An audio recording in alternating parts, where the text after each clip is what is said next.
I slept in my car for 3 nights before I finally stopped crying. Not because it got easier, but because something inside me went quiet. The seat wouldn't recline all the way. My back ached. The windows fogged up every time I breathed. And every few minutes I checked my phone, even though I already knew there were no new messages. What stayed with me wasn't the cold. It wasn't the fear of someone knocking on the window. It was the thought that kept coming back over and over again. My mom knew exactly where I was. She knew I was sleeping in my car. She knew I had a full-time job. She knew I wasn't on drugs. She knew I wasn't irresponsible. And yet, that same week, she wired money to my sister for new furniture, for home upgrades, for a life that already looked perfect from the outside. I remember staring at the ceiling of my car and thinking, how does a mother live with that? How does a mother tell one child to hang in there while paying for another child's comfort? That night, I wasn't angry. I wasn't even sad in the usual way. I was confused because growing up, my mom always said she loved us the same. She said she was being fair. She said I was stronger and more independent. But lying there in the dark, I finally asked myself a question I had avoided my entire life. What if being strong was never a compliment? What if it was just an excuse? What if the reason I survived was the same reason I was always last? If you've ever been the quiet one in your family, the one who figured things out alone, the one who was told you'll be fine while someone else was rescued, then I want you to stay with me, because this story isn't just about sleeping in a car. It's about favoritism no one admits, about sacrifices no one thanks, and about a truth that didn't come out until much later, when my mother finally said something she could never take back. And before we go any further, if stories like this matter to you, stories about family truth and the moments that change everything, take a second to subscribe to this channel. That way, even if life pulls you away halfway through, you can always come back or find another story that speaks to you. Now let me ask you something. If a parent helps one child survive, but lets another one struggle in silence, is that love? Or is it something else entirely? Because what happened next in my family made me realize something I wish I had understood decades earlier. And the truth is, by the time everything was finally revealed, no one was ready for the consequences. Growing up, I never thought my childhood was unhappy. At least, not in the way people usually imagine. We weren't rich. We weren't poor either. We lived in a quiet neighborhood where everyone waved, but rarely asked questions. From the outside, we looked like a normal family. My mom worked hard. She packed lunches. She showed up to school events when she could. And she told people she loved both her children equally. I believed her, or at least I wanted to. But even as a kid, there was a feeling I couldn't name back then. A quiet understanding that settled in early. My sister was the priority. I was the afterthought. It showed up in small ways at first. The kind of things you don't complain about because they seem petty. If there was money for one extracurricular activity, my sister got it. Dance lessons, music classes, sports uniforms that actually ed. When I asked about joining something, my mom would say, maybe next year. Or, let's see how things look financially. Next year never came. When my sister needed new clothes, my mom found the money. When I needed something, I was told to make it last. I learned early how to stretch things. Shoes, supplies, expectations. And the thing is, my mom wasn't cruel. She didn't yell. She didn't insult me. She just explained everything away. Your sister needs more help. You're easier. You don't ask for much. You're strong. Strong became the word she used the most. When relatives came over, my sister was praised for her talents, her personality, her potential. I was described differently. She's independent. She doesn't need much. She'll be fine. I remember sitting quietly during those conversations, nodding along, pretending I agreed. Because what kid wants to be the problem? At school, I did well enough. Not perfect, but good. Good grades. No trouble. At home, I learned to stay out of the way. If my sister was upset, my mom focused on her. If I was upset, I learned to deal with it privately. I cried in my room. I wrote things down and threw them away. I told myself this was normal. And over time, something else happened. I stopped asking. I stopped asking for help, for attention, for reassurance, because every time I did, I felt like I was borrowing something that wasn't really meant for me. By the time I was a teenager, the roles were clear. My sister needed protecting. I needed to manage. If there was a family issue, my mom would say, "You understand, right?" And I always said yes, not because I understood, but because saying no felt selfish. Looking back now, I realized something important. My mom didn't see herself as unfair. She genuinely believed she was doing what was best. In her mind, she wasn't choosing one child over the other. She was allocating resources, and I was the one who could survive with less. That belief followed me into adulthood, quietly, constantly. It shaped how I saw myself, how much I asked for, what I thought I deserved. I became the reliable one, the low-maintenance one, the one who didn't cause problems. And for a long time, I thought that meant I was loved. I didn't know yet that being loved and being relied on are not the same thing. I didn't know yet that what felt like strength was actually a role I'd been assigned without my consent. And I definitely didn't know that one day that same belief would lead my mother to make a decision that would change everything. Because when adulthood hit me hard and I finally needed help, the answer I received was shaped by everything she had believed about me since I was a child. And that's when I learned just how expensive being the strong one can be. Adulthood didn't fall apart all at once. It came undone slowly in ways that were easy to ignore at first. I had a steady job. Nothing fancy, but it paid the bills. I had an apartment, a routine, a life that looked stable enough on paper. And because I'd spent my whole life being the strong one, I didn't talk much about the cracks forming underneath. Then one thing went wrong, and then another. The company I worked for downsized. My hours were cut before the position disappeared completely. Around the same time, my marriage ended in a way that was quiet, but devastating.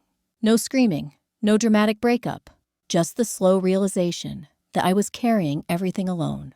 I told myself I'd figure it out. I always did. I burned through my savings faster than I expected. Rent went up. Bills didn't wait. And for the first time in many years, I considered something I had promised myself I'd never do. I thought about asking my mom for help. Not a lot. Not forever. Just enough to get back on my feet. I rehearsed the conversation in my head for days. I didn't want to sound desperate. I didn't want to sound entitled. When I finally called her, my voice was calm, almost casual. I explained the situation, the job, the separation, the gap I needed to bridge. There was a pause on the line. Not a shocked pause, not a worried one, just a pause. Then she said, "I don't really have extra money right now." I remember nodding, even though she couldn't see me. That would have been hard enough on its own. But then she added something else. "Your sister's been having a tough time. She needs me." I didn't argue. I didn't ask follow-up questions. Old habits die hard. A few days later, I saw the photos. My sister had posted pictures online. A freshly painted living room, new furniture, smiling captions about new beginnings. I stared at my phone longer than I'd like to admit. At first, I told myself I was being unfair. Social media never tells the whole story. But then I heard it from someone else. A relative mentioned casually that my mom had helped my sister with a down payment. Not a loan, not temporary help. A real commitment. I felt something shift in my chest. It wasn't jealousy. It wasn't even anger. It was recognition. This wasn't a one-time decision. It was a pattern continuing exactly as it always had. When I called my mom again, I kept my tone light. I asked how my sister was doing. "She's under a lot of pressure," my mom said. "She wouldn't survive without support." That word again, survive, as if I wasn't doing exactly that every day. I mentioned gently that things were still tight for me, that I was picking up extra shifts, that rent was becoming a problem. She sighed. "I wish I could do more," she said. "But you've always managed." There it was. Not concern, not curiosity. Confidence. Confidence that I would figure it out, no matter the cost. Within a month, I had to make choices I never thought I'd face. Which bills could wait, what I could sell, how long I could stretch what little I had left. I stopped mentioning my situation to my mom altogether. It felt pointless. Every time I talked to her, she updated me on my sister's life. The house, the plans, the future. She never asked where I was sleeping, never asked if I was eating okay. And I never volunteered the information, because somewhere along the way, I realized something painful. In my family, help wasn't given based on need. It was given based on who was perceived as fragile. And I had spent my entire life proving I wasn't. By the time I finally ran out of options, by the time my apartment was gone, and my car became the only place I could retreat to, my mother still believed the same thing she always had, that I would be fine. What she didn't understand was this: being capable doesn't mean being invincible, and surviving quietly doesn't mean you aren't breaking. But that lesson, she wouldn't begin to learn until much later, long after I had already learned it the hard way. The first night I slept in my car, I told myself it was temporary. Just a few days, a short gap between problems and solutions. That's how I survived it mentally. I parked in places that felt safe enough. A grocery store lot, a gym that stayed open late, somewhere no one would look twice at a car sitting overnight. I learned quickly how to prepare. A blanket folded just right, shoes placed under the seat, keys always within reach. Sleep came in pieces, an hour here, another there. Every sound felt louder in the dark. Footsteps, engines, a car door slamming too close. During the day, I acted like nothing had changed. I went to work. I smiled at coworkers. I showered at the gym. No one asked questions, and I didn't offer explanations. The hardest part wasn't the discomfort. It was the isolation. There's something about sleeping in your car that makes you feel invisible, like you've slipped out of normal life without anyone noticing. My mom knew. I had told her carefully over the phone. "I'm staying in my car for a bit," I said. "Just until I figure things out." There was silence on the line. Not panic, not urgency. She said, "Well, just be careful." That was it. No offer to come stay. No suggestion to help cover a room. No follow-up questions. I told myself she was overwhelmed. I told myself she didn't really understand how bad it was. But then the messages started. Not from her. About me. A cousin asked if I was doing okay because my mom had mentioned I was being stubborn and didn't want help. Another relative hinted that I was choosing to struggle to prove a point. I felt my stomach drop. I hadn't refused help. There had been no help to refuse. When I asked my mom about it, she sounded defensive. "I just didn't want people to worry," she said. "And you know how you are. You like handling things yourself." It was said kindly, almost gently. But it wasn't true. I wanted help. I just didn't want to beg for it. Meanwhile, my sister's life kept moving forward. New posts, new updates. My mom shared them with pride. The renovations, the gatherings, the sense of progress. At night, alone in my car, I replayed everything in my head. Every time I'd been told I was easy. Every time I'd been asked to understand. Every time my needs were treated as optional. Something shifted during those nights. Not anger, not yet. Clarity. I realized my mom wasn't ignoring my situation. She was reframing it. If she admitted I was struggling, she'd have to admit she was choosing not to help. And that didn't fit the story, she told herself. So instead, I became the one who preferred independence, the one who didn't want assistance. It was easier that way. One night, my phone buzzed with a message from her. "Hope you're staying positive," it read. I stared at the screen for a long time. Then I typed back, "I am," because that's what I had always done. Reassured her, protected her from discomfort. But something was different now. Sleeping in my car stripped things down to their truth. There was no room left for excuses. I could no longer pretend this was about money, or timing, or misunderstanding. This was about roles. My sister was the one who needed saving. I was the one expected to endure. And once I saw that clearly, I couldn't unsee it. I didn't confront my mom. Not yet. I just stopped filling in the gaps for her. Stopped smoothing over the reality. For the first time, I let the silence sit where it belonged. And in that silence, I began to understand something else too. The story my family believed about me was starting to crack. They just didn't know it yet. And when it finally did, it wouldn't break quietly. From the outside, my sister's life looked flawless. That was the word people used. Perfect.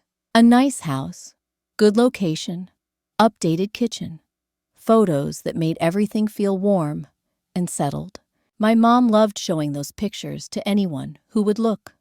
She talked about my sister with pride, as if her success confirmed something about her own parenting. For a long time, I believed that image too.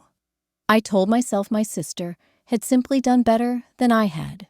But when you stop talking, you start noticing things. It began with small details that didn't line up. A comment from a relative about my sister being stressed about money. A joke that fell flat when someone mentioned credit cards. The way my mom suddenly became vague whenever finances came up. One afternoon, I ran into an old family friend who worked in real estate. We were making polite conversation when my sister's name came up. They hesitated before speaking. "I didn't realize your mom was helping her that much," they said. That caught my attention. Helping how much? They explained carefully that my mom had stepped in more than once. Not just with a down payment, but with covering gaps, catching missed payments, making sure things didn't fall apart. I went quiet. Suddenly the picture looked different. My sister wasn't thriving. She was floating. And my mom was the one holding her up. That night, I thought back to every conversation where I'd been told there was no extra money. Every time my situation had been minimized. The contrast was impossible to ignore. When I finally asked my mom directly, I kept my voice calm. "I heard you've been helping her a lot," I said. She didn't deny it. "She needs stability," my mom replied. "She's always been sensitive." Sensitive. Another familiar word. I asked how long it could continue. "As long as it takes," she said. A mother doesn't abandon her child. The words hit harder than she realized, because I had never felt more abandoned than I did in that moment. Over the next few weeks, the truth surfaced in pieces. A bank statement accidentally left on the table during a visit. A comment about retirement plans being on hold. I put it together slowly. My mom had dipped into her retirement savings. Not a little, not once. She had sacrificed her future to preserve my sister's present. And yet, she still spoke about my sister as if she were independent, as if this support didn't exist. It was a carefully maintained illusion. The more I learned, the more I understood why my mom had been so determined to frame me as self-sufficient. If I was fine, then she could justify giving everything to my sister. There was no room in her story for two struggling children. Only one. And it couldn't be me. I didn't confront my sister. There was no point. She had grown used to being rescued. It wasn't her job to question it. But something inside me shifted again. Not bitterness, not resentment. Acceptance. I finally accepted that fairness had never been the goal. Survival had. And in my mother's eyes, my sister's survival mattered more. What she didn't see was the cost of that choice, the dependence it created, the fragility it preserved. While my sister was protected from consequences, I had learned how to endure them. At the time, I thought that meant I was losing. I didn't yet realize that endurance teaches lessons protection never can. And I certainly didn't know that soon my mother would face a moment where endurance, not image, not appearances, would determine who truly showed up, because the life she had worked so hard to maintain was far more fragile than she wanted to believe. And when it began to crack, the person she had always relied on most would not be the one she expected. The call came on a Tuesday afternoon. I remember because nothing about that day felt unusual until my phone rang. It was my mom. We hadn't spoken much lately. Not out of anger, just distance. When I answered, her voice sounded different. Tired, unsteady. She didn't explain right away. She asked where I was, if I was sitting down. That's when I knew something was wrong. She told me she'd had a medical scare. Nothing dramatic, she said, but serious enough to make her stop and think. She needed help. Not money, not advice. She needed someone to come stay with her for a while. Someone reliable. I waited for her to say my sister's name. She didn't. She's busy, my mom said. She has too much going on right now. I didn't point out the irony. I didn't need to. I went. When I arrived, the house felt different. Quieter. Smaller, somehow. My mom looked older than I remembered.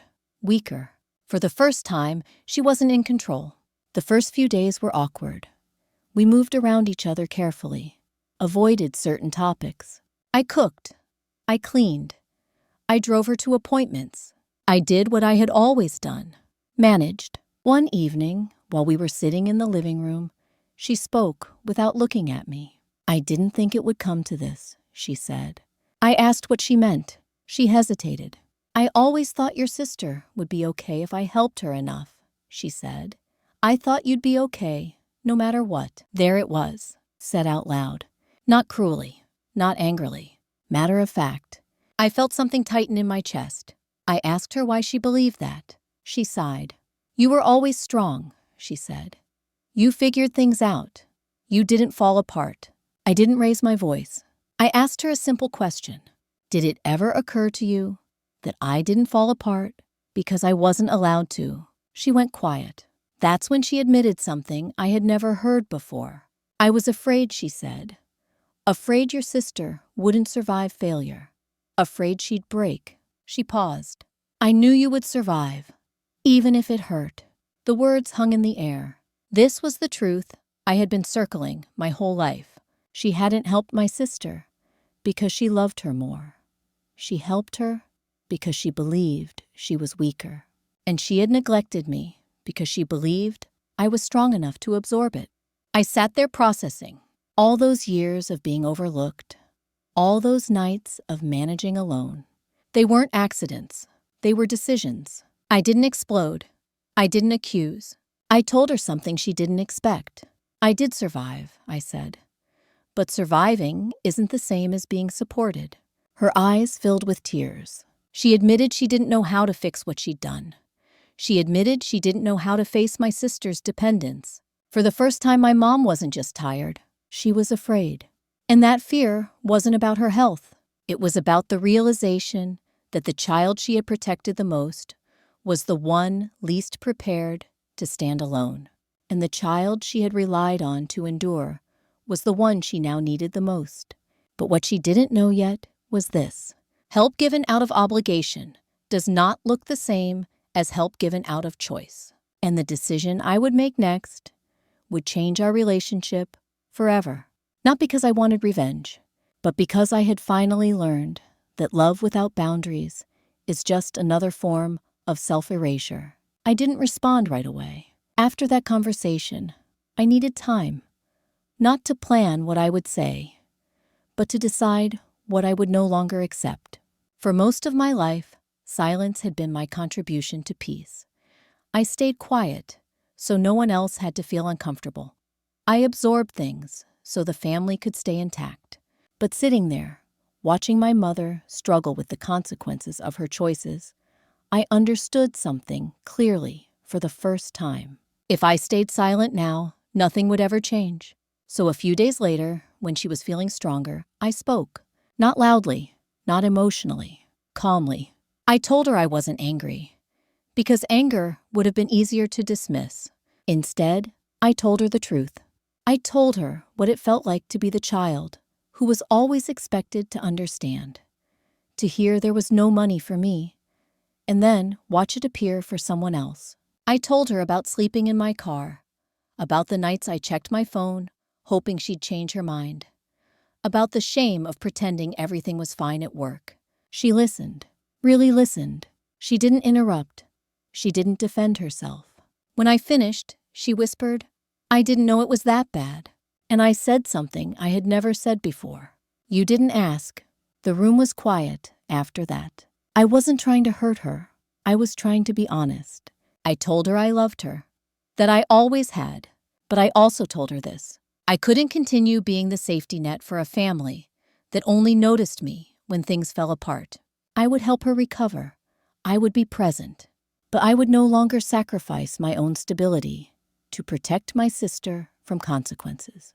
That meant no more financial rescues, no more excuses, no more being the easy one.